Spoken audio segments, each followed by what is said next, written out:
Балиар өөдрөг хүмүүс гэж ямар хүмүүсийг хэлдэг вэ? Байхад нь нөлөөлдөг зүйлүүдээс хуваалцъя. Балиар өөдрөг хүмүүс бүх зүйл мөнх бус гэдгийг мэддэг. Амьдрал дохиох сөрөг бүхэн үрд үргэлжлэхгүйг тэд санаж байдаг. Тийм ч болохоор тэд нар бие сэтгэлийн тэнхээгээр тэр бүхнийг давж гарах бэлтгэлтэй байдаг хүмүүс байна. Нэгт нь. Хоёрт нь балиар өөдрөг хүмүүс өөрийн хувь тавиланд итгэдэг. Саад бэрхшээл бүрийг ээлжид сургамж, явах ёстой зам гэж харж өөрийн хувь тавиландаа итгэдэг тул аливааг хүлээн авахд бэлэн байж чаддаг.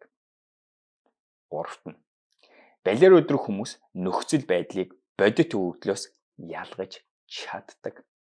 Жишээ нь хийж байгаа хоолой түлчхүүл тухайн нөхцөл байдал амьдралаа авч явах тухай чадвартай огтоос хамаагүй хэмээн нөхцөл байдлыг өөрийнхөө мөн чанар амьдралын бодит байдлаас нь салгаж харж өөрт буй өгөгдлийг үүсгэлгүй ялгаж таньдаг гэж.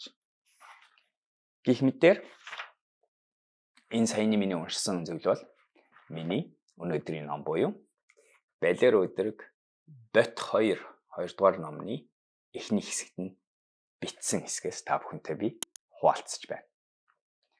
Тэгэхээр сая би Монгол явсан.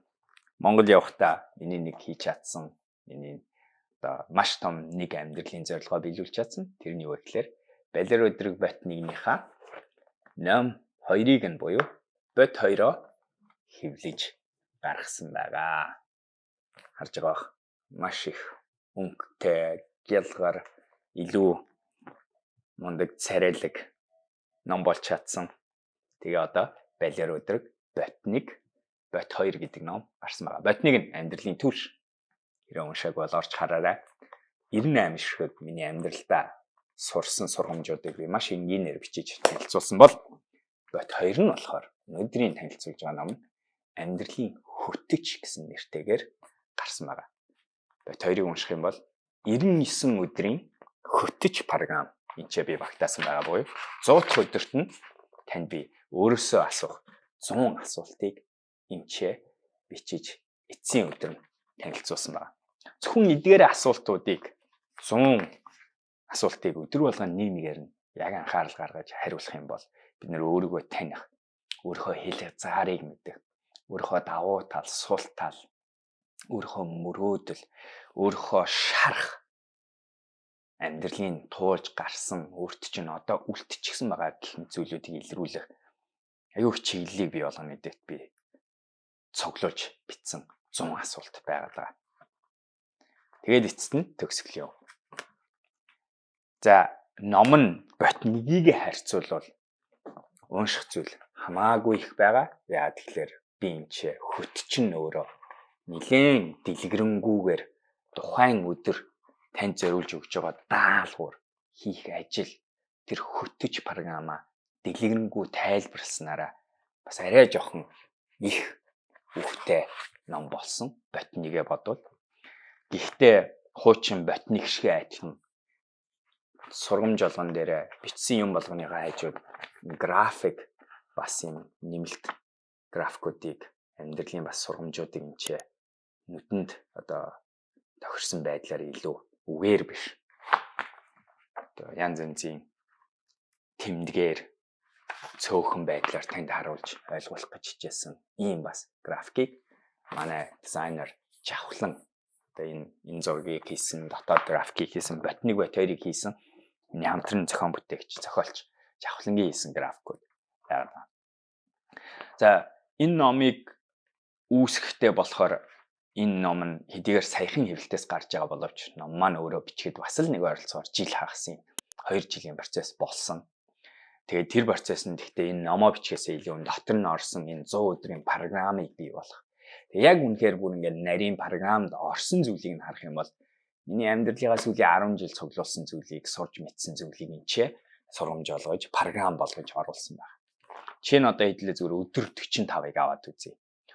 Өдөр 45 өнөөдрийн сэдэв нойрны чанарт нөлөөлөх бусад хүчин зүйлс гэсэн байна. Та хэд мэдж байгаа нойр аягүй чухал гэдэг тийм ээ. Тэгээ энэ дээр юу ярьж байна гэж байна. Өндөрт нойрны чанарт нөлөөлөх хоол хүнс болон бусад холбоотой зүйлсийн талаар ярилцъя. Өмнөх өдөр ярьсанчлан оройтож хоолсноор хоол боловсруулах систем ачаалж унтах үед ажилласаар байдаг учраас нойронд муугар нөлөөлдөг гэсэн. Мөн унтахын өмнө их хэмжээний шингэн ухна шун дунд сэрэх. Шээс хүрэх зэргээр нойрны хэмнэлтийг алдагдуулдаг. Тиймээс уух зүйлийг ч адилхан мөн адил унтахаас 20-33 цагийн өмнө зогсоох шаардлагатай. Тэгээ араас нь би согтууруулах ундаа нойронд хэрхэн нөлөөлдөг тухай бичсэн байна. Нойрны нэмэлт бүтээгдэхүүнүүдийн тухай бас энэчээ өөрийнхөө ашигладаг янз янзын зүйлүүдийг бичсэн байна. Гэх мэтэр 100 өдөртөө нойр, стресс. За одоо чинь амьсгалах аргууд байна. Газар дуулах аргыг ярьсан байна. Өглөө тархиа хүснээрээ удирдах гормын тухай ярьсан байна. Дадал зуршлаа автоматжуулах тухай 94 дахь өдөр ярьсан байна. Сануулах өдөр гэж байна. 87 дахь өдөр. Яаж өмнөх хийсэн зүйлээ эдлээ санах вэ? Оройн хоол 86, хоол хүнс, өглөөний цай, хоолны дэглэмүүд, эрүүл хоолт ба өөх тос, эрүүл хоолт ба нүүрс ус, стресс менежментийн сүүлийн өдөр, стресс менежмент, стресс бууруулах арга барил. Гэх мэтэр ойролцоогоор 13 сэдв энэ багтаж орсон байна.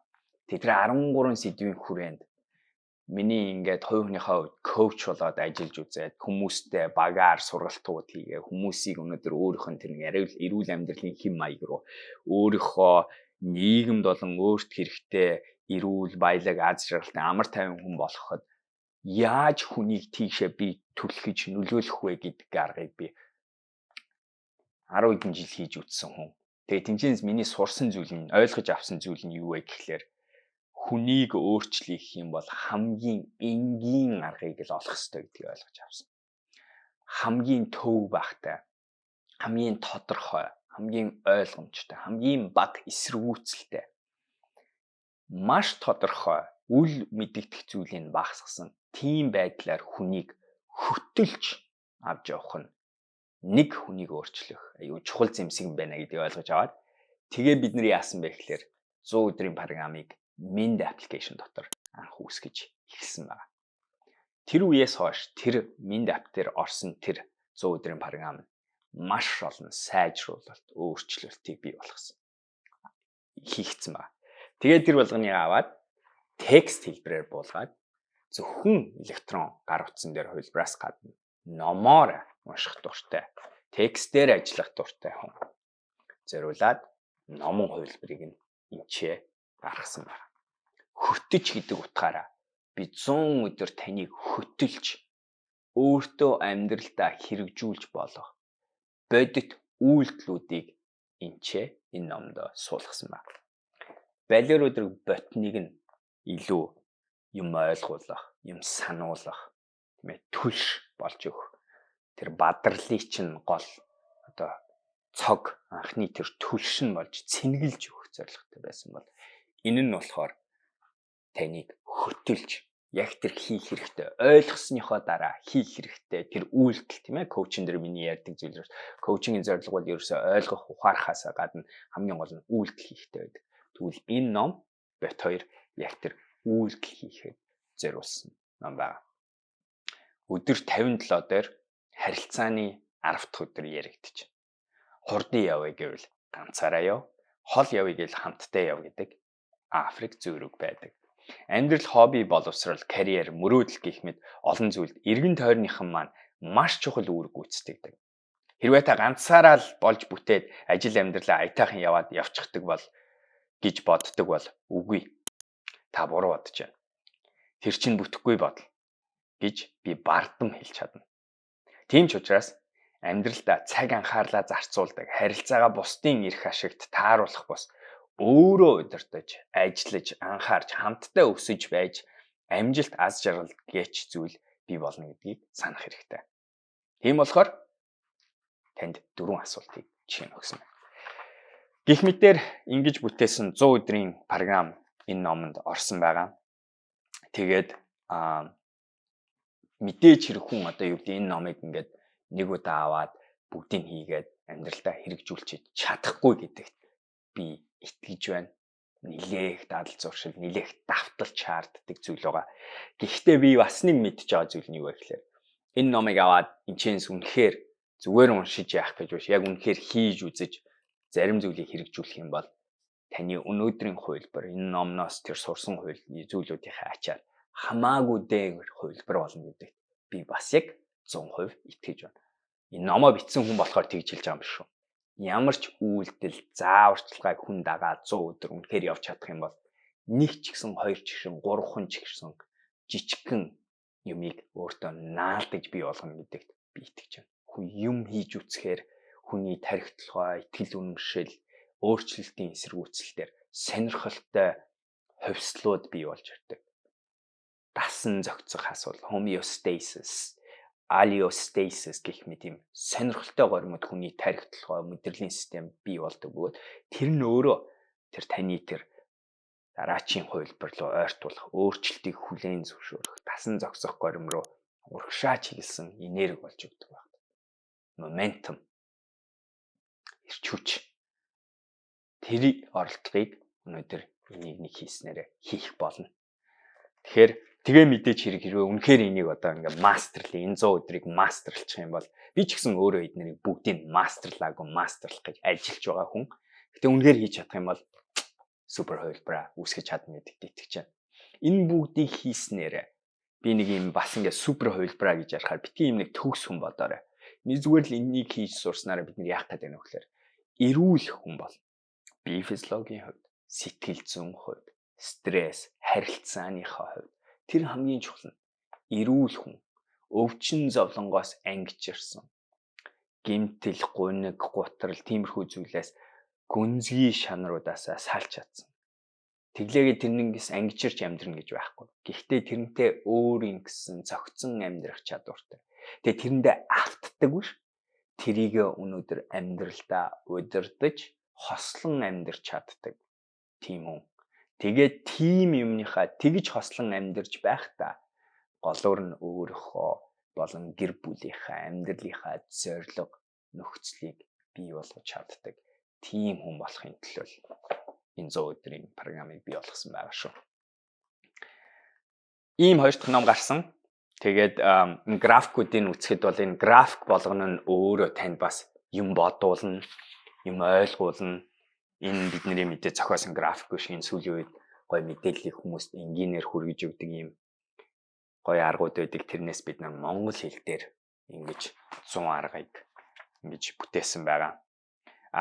Номны нэг гой зүйл нь бас адилхан хэдийгээр 100 өдөр 1-100 гэж байгаа ч гэсэн эхний 5-ыг нийчээ жоохон байжгаад дараа нь хийж болно. Тэгэхээр заавал бас ингэж 100-удаа үргэлжлэх албагүй.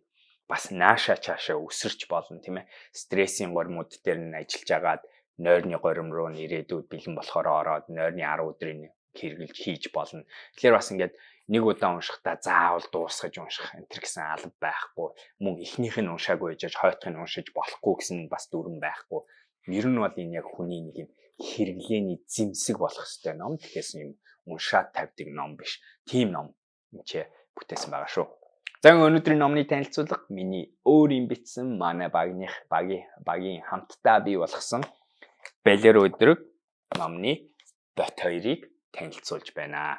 Тэгээ хүмүүс нэр ийм асууж байсаа. Бот 2-ыг ойлгохын тулд ботныг уншсан байх албагүй юу? Албатай юу? Үгүй. Энэ хоёр өөр агуулга. Мэдээж хэрэг хоёлаа ижилхэн хүнийг бий болгохын төлөө ажиллаж байгаа ном. Гэхдээ нэгийг уншиж, хоёрыг унших албагүй, хоёрыг уншсан хойноо нэгийг уншиж болно. Энэ нь болохоор бодуулна, ойлгуулна. Энэ нь болохоор хийлгэнэ. Амьдралын түлш, амьдралын хөтөч. Ийм хоёр ном байгаа. За ном Монголд байгаа хүмүүстэй бүх дэлгүүрүүдээр зарагдаж байгаа. Тэгэхээр ихэнх номын дэлгүүр рүү орох юм бол миний ботник 2-ыг авч болох байгаа. Мөн манай багаас тусгай арай хямдралтайгаар захиалгаар авах энэ бас линк орсон байгаа шүү. Тэгээд утгагүй бот 3 бас гарахын төлөө бид нэр ажиллаад эхэлчихсэн байж байгаа. За тэгээд өнөөдрийн миний номын танилцуулга юм байла. Таалагдсан уу? Таалагдаагүй санал бодлоо хэлээрэй. Номныхоо тухай ингээ ярангуут юу дутуу яриад ахшгүй, юу та мэдмээр байна. Тийм асуултууд байвал бас комент сектэнд бичээрэй. Тэгээд миний видеог анхудаага үзэж байгаа бол манай багийн зүгээс бид нэр энэ сувг дээр 7 хоног болон 2-оос 3 шиг видео оруулдаг байх шүү. Тэгэхээр алхахгүй байвал subscribe хийхээ битгий мартаарай. Өнөөдрийн видео таалагдсан бол лайк тарч өгөөрэй. Тэгээд бүгдээрээ баялаар өдрөг байцгаагаарай. Дараагийн видеогоор уулзцгаая.